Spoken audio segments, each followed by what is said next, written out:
Hello বন্ধুরা, আজ আমরা শিখব কিভাবে এমএস ওয়ার্ড এ টেবিলে প্রত্যেক পেজে অটোমেটিক শিরোনাম লিখতে হয়। বারবার টেবিলে শিরোনাম লিখতে হবে না, একবার লিখলে অটোমেটিক শিরোনাম চলে আসবে। তো এই জন্য আমাকে প্রথমেই আমরা একটি এমএস ওয়ার্ড ওপেন করে নিলাম।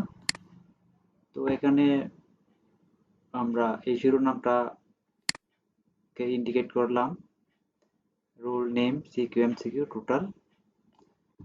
তো এটা মার্ক করার পর আমরা চলে যাব, মার্ক করার পর এখানে যে লেআউট অপশন আসবে, আমরা লেআউটে ক্লিক করব।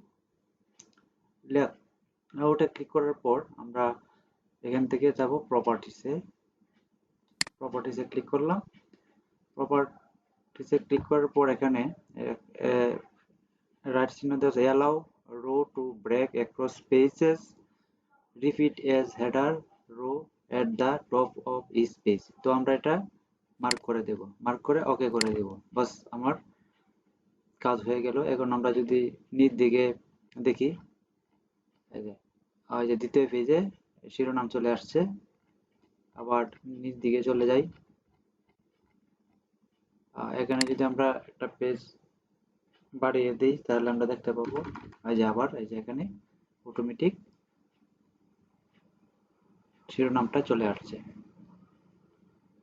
তো ভিডিওটি দেখার জন্য সবাইকে ধন্যবাদ।